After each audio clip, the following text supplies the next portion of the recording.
Welcome to my talk on innovation. My name is Bilal Qizilbash. The significance of the quote below is that we must work together. Who is Bilal Qizilbash? Who am I? I am an author, scientist, and motivational leader. At least that's what I'm told. I'm the author of the Common Sense Principles Suite and Professor Meow Meow. I'm also a researcher at Qizilbash Labs, and I'll talk a little more about our cancer breakthrough in a moment. I'm a motivational leader by focusing on equity, by leading with action. I have done several free talks on our cancer research, helping the needy, and general improvement of communities through kindness. Fun facts about me. I like the Marvel universe. Actually, I love it. I'm partial to it. I have nothing against the DC universe. It's just that Marvel is near and dear to my heart. I love collectibles, comic books, and tinkering. I'll show you a quick picture of some of my collection. I also have a dry sense of humor, so meet my lab partner, Dr. Mew. So how did I get started in this business? And well, it all started with our cancer breakthrough. We found that juiced curly kale kills melanoma cancer cells in culture while not affecting non-cancerous epithelial cells or fibroblast cells. Pretty cool. Who would have thought we've been searching for something like this for the past 50 plus years. Who would have thought it would be a natural vegetable of all things? And plus, we discovered it here in Mississippi. So there are several components within kale that have been shown to induce cell death in cancer cells, such as camphorol, which has been shown to induce apoptosis in glioblastoma cells, molecular iodine, which has been shown to induce apoptosis in human breast cancer cells, sulforaphane, everyone's beaten dead horse. And there's a picture of cake there because there's a recipe to kale. It's not that I particularly like cake. Actually, I don't. I like pie. But like I said, there's a recipe. So if it takes 2 eggs to make a cake, and you decide you want to take it up to like 10 eggs, you no longer have a cake, you just have a very weird tasting omelet. So basically the same thing in nature, even though there's a lot of other shared components with other vegetables, there's a unique proportionality in kale, which is all centered around cell death. And that's where my innovation came in. And I was like, hey, why don't we actually test out and see what the whole natural vegetable does instead of testing out individual components like people have been doing for several years.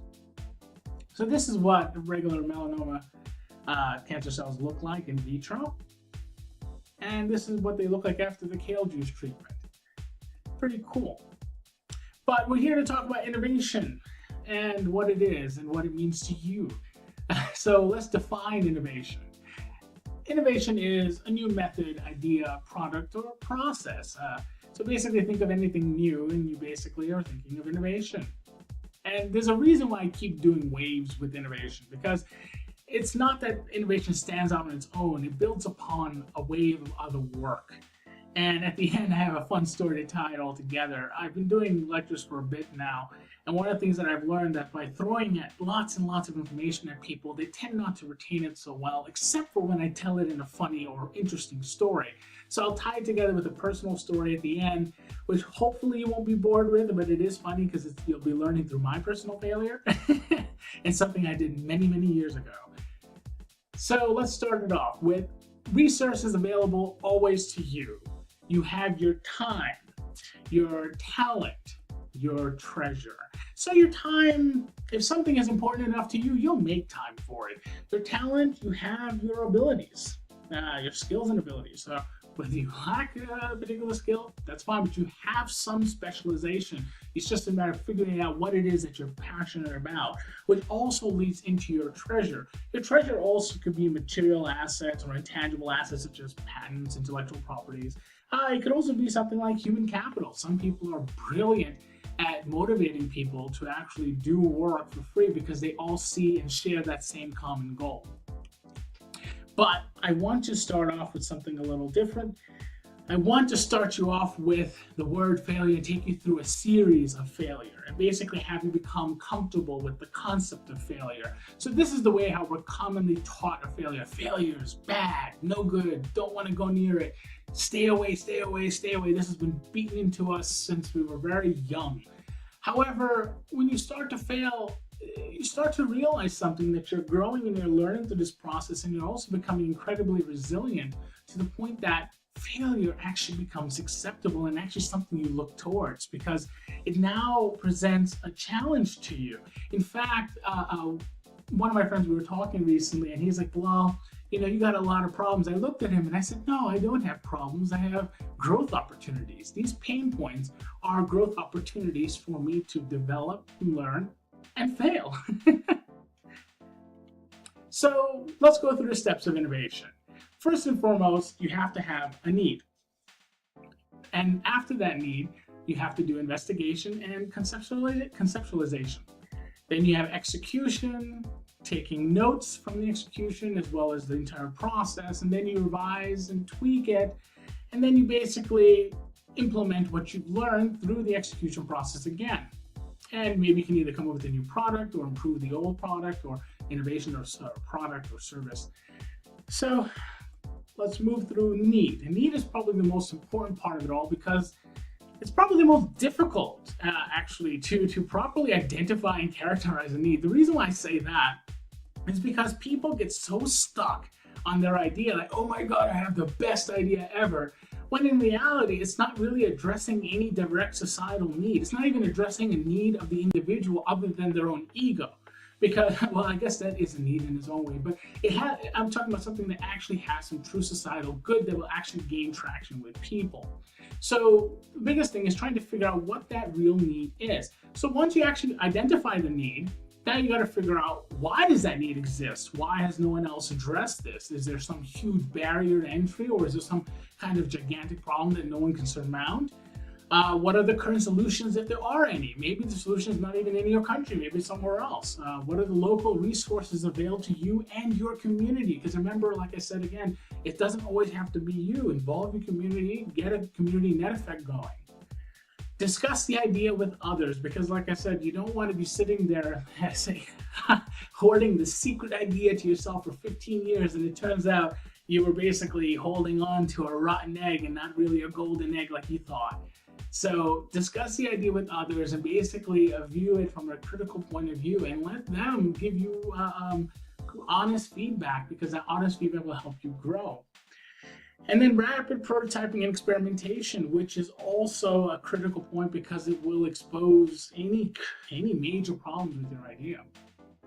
So important notes before we continue.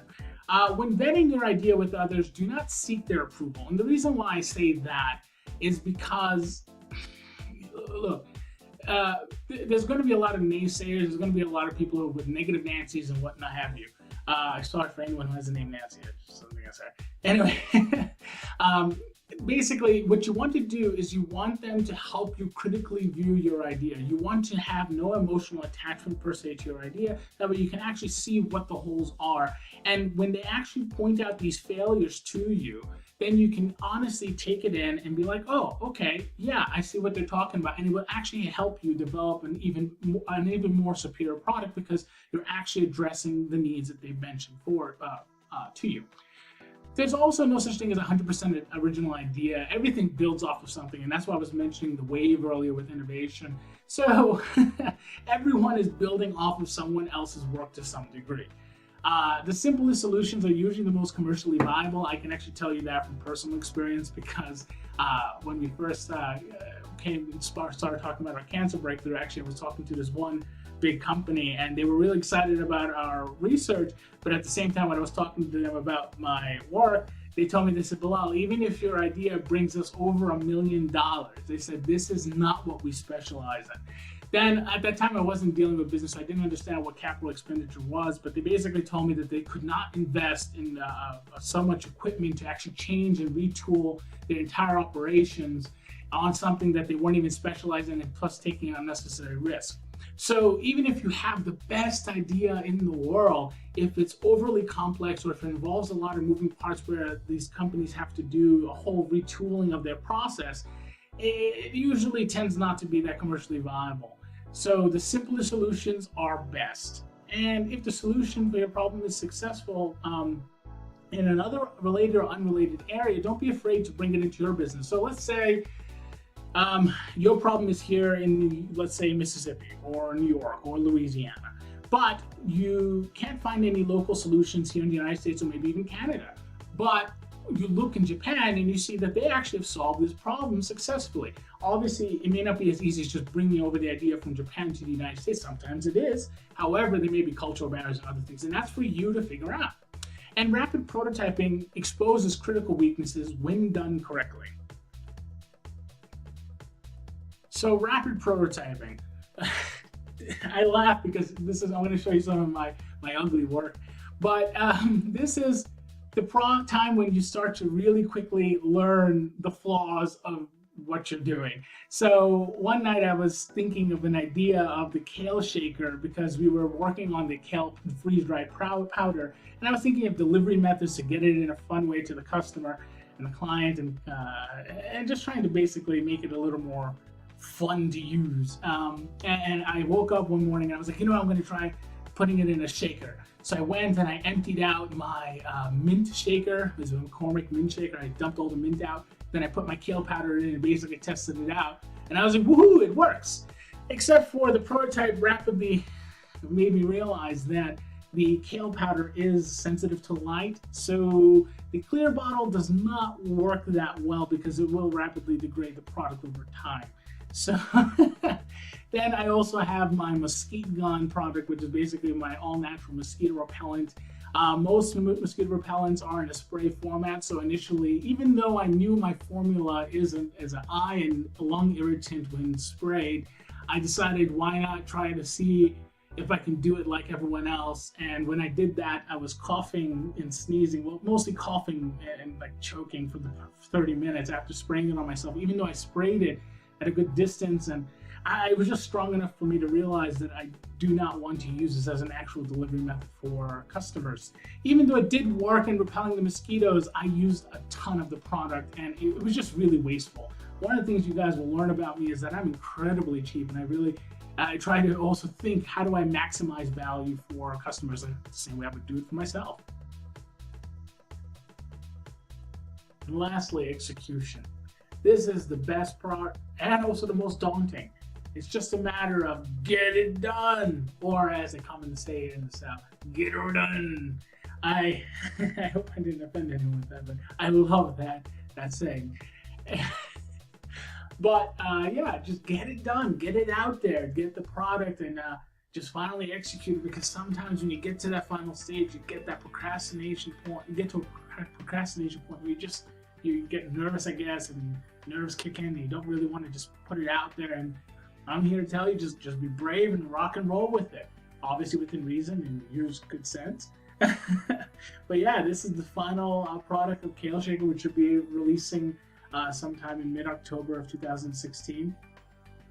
And inspired by science, but delivered with gusto. That's our tagline. And it's actually using organic freeze-dried kale and using our special process from our cancer breakthrough. And also we use that for other products as well that are going to be releasing in mid-October with the kale cubes here, for example, which basically give you all the benefits of juicing kale, but none of the work and none of the mess. You basically drop it into your smoothies. So that helped the prototyping helped expose certain issues there, and we developed it further. Same thing with the kale capsules, again using our special process that we discovered during our research.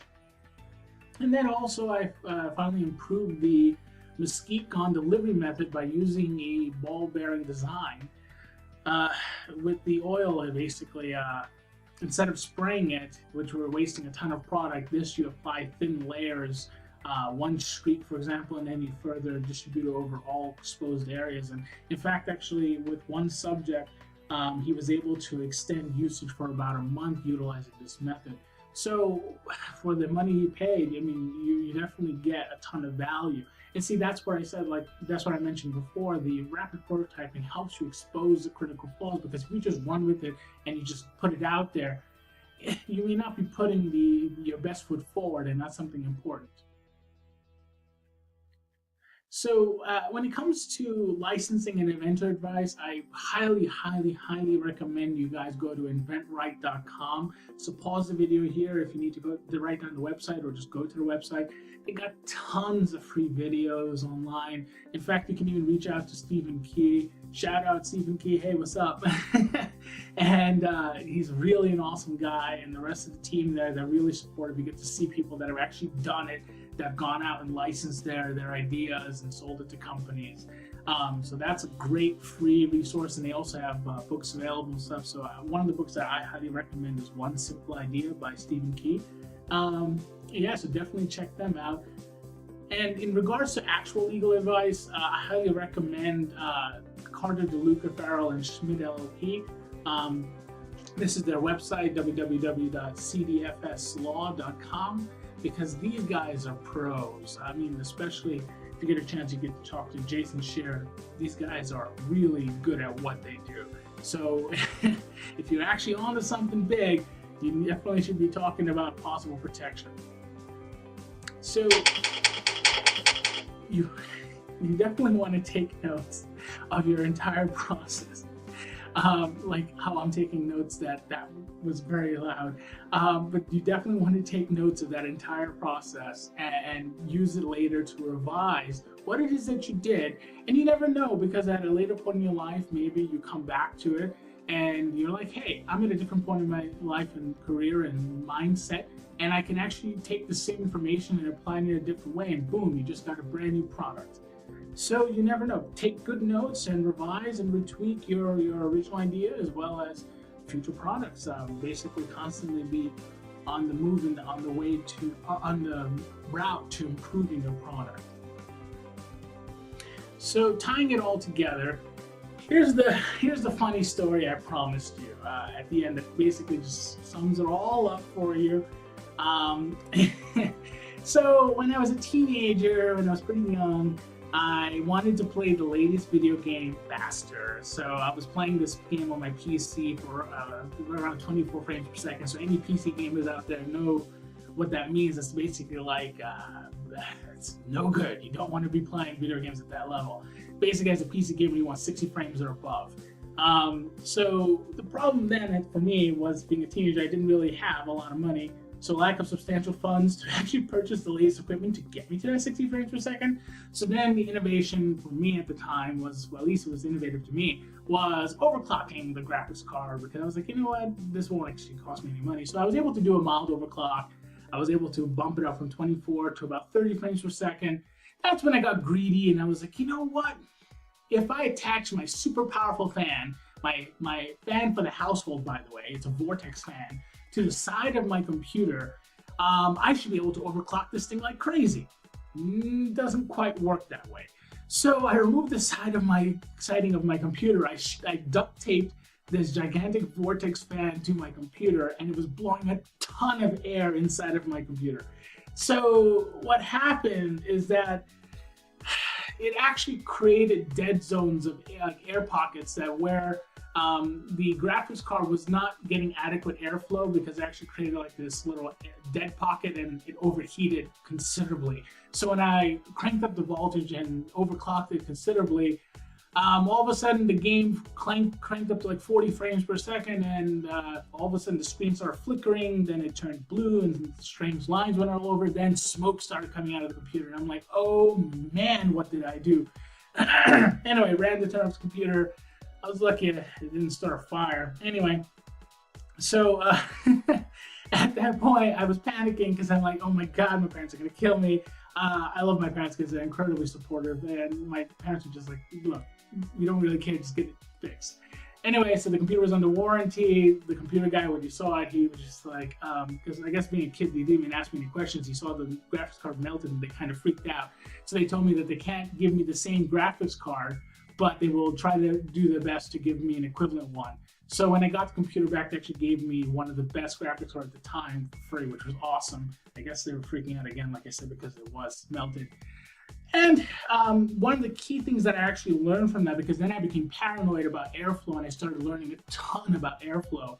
And what I did is I radically redesigned the inside of the computer to maximize airflow by getting all the wires nice and neat, getting it organized. And then I guess I became paranoid, so I started putting like tons of 120 millimeter fans in there to basically just exhaust upwards and outwards, and I put dust filters to basically prevent that from also messing with the internal fans. Anyway, so from this huge disaster, I ended up getting a more powerful graphics card, but the most important lesson I had was of airflow dynamics, and that computer ran all the way up to this day until I recently gave it away to a friend for free. So it also helped me improve the longevity of my components. That was a critical lesson that I learned through the failure, was basically maximizing airflow in an efficient manner, because I learned that just throwing a lot of something in an uncontrolled manner is not necessarily a good thing. So when I had my need, I tried to figure out ways how to get around that need, and I had my failure point, which was through rapid prototyping basically, and then the final product is basically improved airflow. And this is what a destroyed graphics card kind of looks like. Mine was a bit more warped. I'm just showing this for demonstration purposes, but yeah. Anyway, so the reason I have a picture of a globe here is because we must work together. So go out there, innovate, help us improve our situation in this world and make it an awesome place. I also wanted to give a shout out to Mississippi SmallBizCon.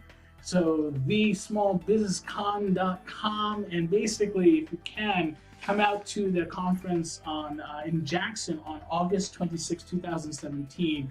I'll be there, so hopefully I'll meet you guys and shake your hand, give you a high five, and let's go out there and help the world. If you have any questions, you can email me, Bilal at QizilbashHoldings.com. And thank you for listening to my talk. Have a great day.